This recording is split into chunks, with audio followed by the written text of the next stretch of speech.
for all these extensions to put on the blackboard.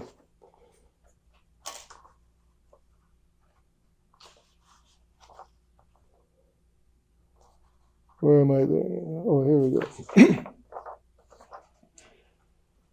The emergence of a pattern, which was, the drawing that is the basis for this discovery of hierarchy emerging naturally. This sort of surprise happens if you pay attention to the evolution of the city. There was initially the city block that occurred in the smallest and oldest village. The dirt road between 5 or 6 houses in the smallest village. That became the city block. That also formed the subject of the first lecture where I showed you the Atlanta airport, why it is rectangular, and how good it is to have two ways to move, walking and riding, the same people, but doing it two ways, standing up and sitting down, you see. Pretty cool, huh? So cities,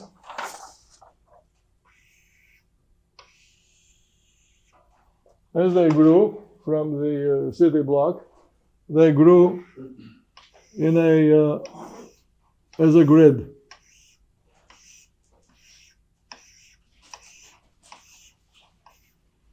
I asked you more than once, have you been there? Have you been there, Paris or Florence, Rome?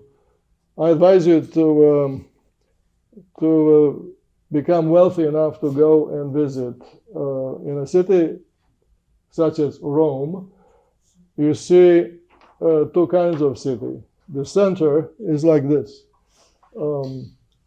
meaning it's been that way for many, many centuries. Very short streets, meaning short city blocks, almost square, because they were built for carriages or horses pulling or oxen pulling. And they are built in stone. Nobody is going to destroy the old city. And then that means that as the city grew, by the way, this is let's call it for the purpose of the following analysis, diameter d0. Obviously, population increases, the periphery migrates outward.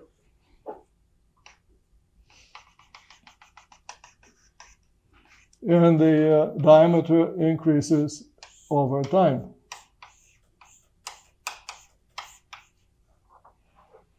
And so, meaning the linear dimension of the community increases, and so does the time it takes to travel across the city. So to go from A to B,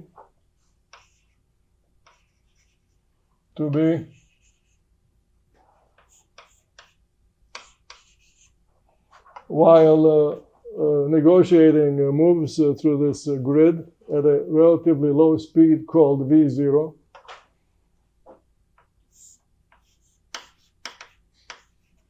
It takes time, which is basically d as a function of t over V0. A time that increases as the city grows. Oh, incidentally, the growth of this dimension of the city could be modeled. This is for modest people like all of us in this room, modeled as increasing linearly in time. So d0, 1 plus, is something that's small but increasing in proportion with time. I call it R sub d times t, meaning the rate at which d increases with time.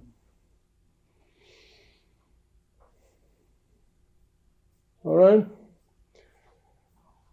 And then I don't know how these people in the Middle Ages discovered, or even more recently, of course, they discovered faster, that if going through the traffic is a pain, it's better to simply avoid it and go around it.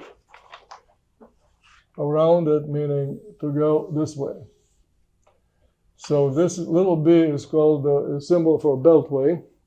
Then the drawing will change stepwise when the time around, which is from A to lowercase b to capital B, is shorter than the time to travel across or through.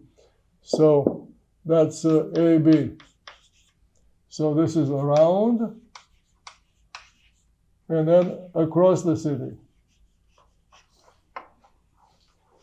We know the formula for the time to travel straight through. What about by the way, the speed going around VB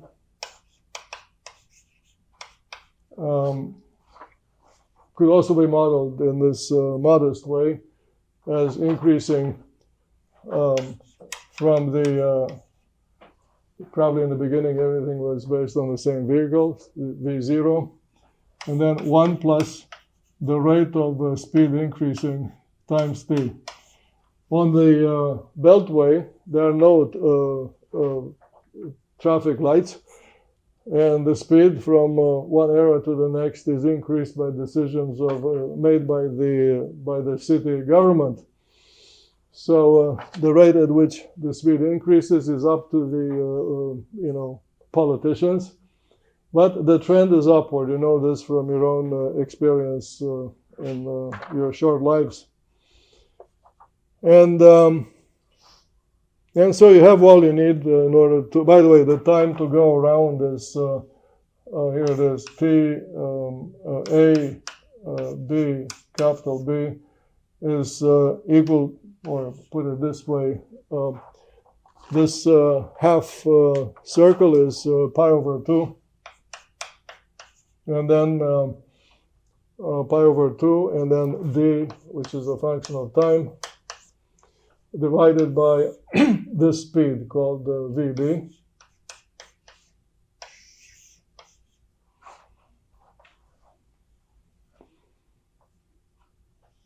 And you've got all the ingredients, meaning to put this into this inequality, you put pi over 2, and then this expression of this one, D0, 1 plus, in fact, I don't have to do that because D as a function of time will cancel. So I'm doing that divided by the speed, which is V0, and then 1 plus RV and T. And then less than TAB, which is DT, over V0. Clearly, the let's call it the threshold, the obvious, the moment to make a change is recorded as a pi over 2 less than 1 plus RVT, which means obviously pi over 2 minus 1, and then RVT. And then the message, this by the way is, I wrote it down, 0.57. And so the time to start banging on the doors of, decision makers is this. The time, meaning greater than 0.5457 over the rate at which the speed on the highway is increasing by decision making. So the faster the evolution of vehicle speed, allowable vehicle speed, the sooner the arrival of the Beltway. It has to be this way because the tendency, in fact, the smallest feature of the city design is for the purpose of facilitating movement. But this is only the beginning. If you like this introduction to the subject, then you will not be surprised that later in time, as both the city and the speed around the city increase, there will be another beltway, one with a bigger diameter.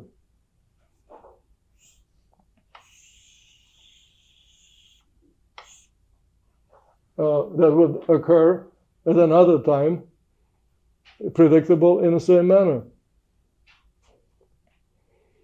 So when you, if you walk through life with your eyes open, then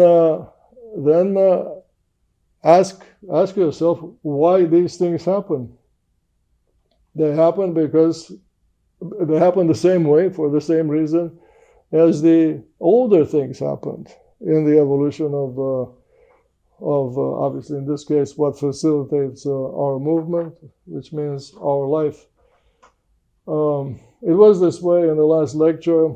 I talked about the boats with sails. Those are beautiful things to look at, and to look at them chronologically in time.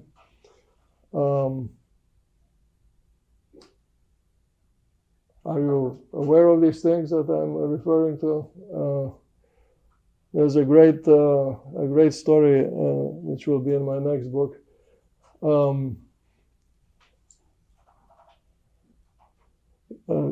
Any of you are into maritime engineering or architecture or stories of the birth of civilization?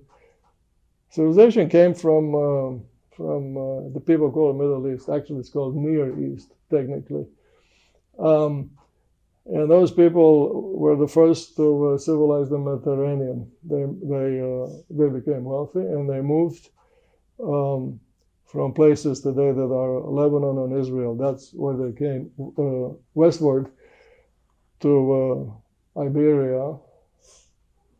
I have a theory about Iberia. Somebody correct me. The word Iberia, sounds like Hebrew, and I think that's basically the origin of that word. And then the Phoenicians were just north of the Hebrews, went to today's Tunisia, called Carthage, and they were explorers first, and then merchants, and they occupied the Mediterranean, obviously peacefully, through civilization and writing and all these other things. And then the Greeks basically continued that tradition. And but the Greeks are also expansionists, occupying all the islands, and fought wars at sea. And they had a ship, very famous ship called the Trireme. You've heard of it? Trireme? Okay, let me see if I can sketch something that resembles this. The ship had a menacing front, meaning, let's say this is, a hawk or the head of a snake ready to... No, actually, it's worse than that. This was, the front was made of metal, and it was used to ram the enemy within the ship and sink it. But that's not the story I'm telling you. So, just like in the Egyptian galley, which is a lot simpler, in the trireme, the people pulling the oars were prisoners. People were serving sentences for crimes and other things, and they were seated on on 3 floors.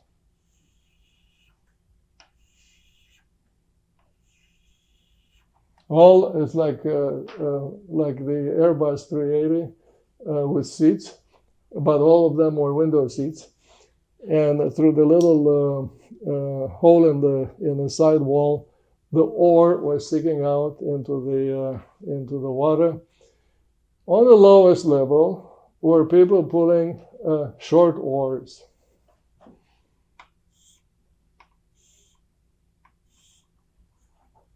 On the next level were people, meaning inmate convicts, pulling longer oars.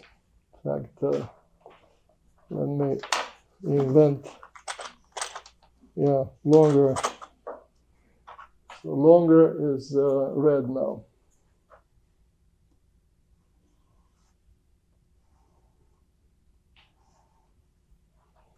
And then on the uppermost level, you had the longest oars.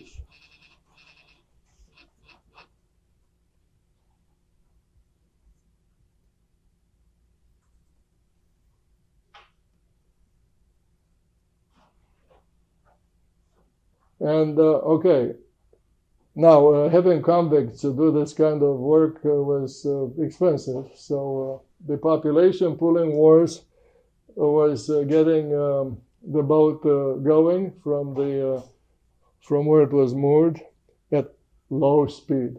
So short oar, low speed.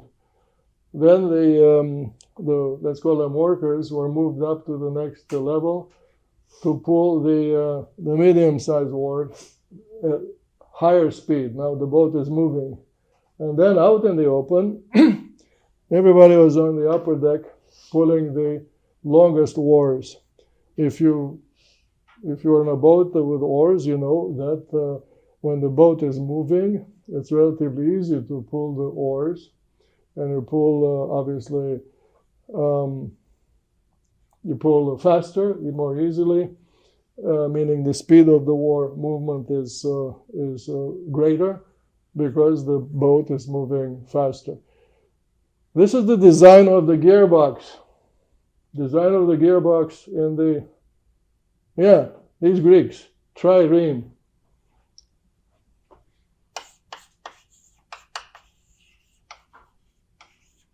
Now, design is Greek, but the word is Latin. Tri means 3. Reme means oar, or a branch in Latin. Reme, like the theme that has led to words such as ramification, R-A-M, that means branch. Pretty cool, huh? In the old languages, there's the expression that so-and-so was convicted, obviously, of a heinous crime. He was sentenced to work on a galley, meaning on the ship with oars. Obviously, there are sails on top as well, but the point is you need to get the ship out of port fast, especially when it's a military ship. And so I don't know the answer to your question, but again, you watch the Olympics. They got these this I don't know what I call them, boat 8+1. 8 pulling oars, and they call him coxswain, who is at the rear of the boat shouting. On these ships, there was such a person at the rear, being heard by all the workers, and he was banging into a big drum. The rhythm of it's like an orchestra conductor, and obviously you don't want to be in that position to work like that for almost no food, and with no place to run. I mean, this is the thing. Prisoners who just sit around have an easy life compared with being sent to the galleys. So count your blessings. Being in school is a lot more fun. Being in my classroom is even more fun. Okay?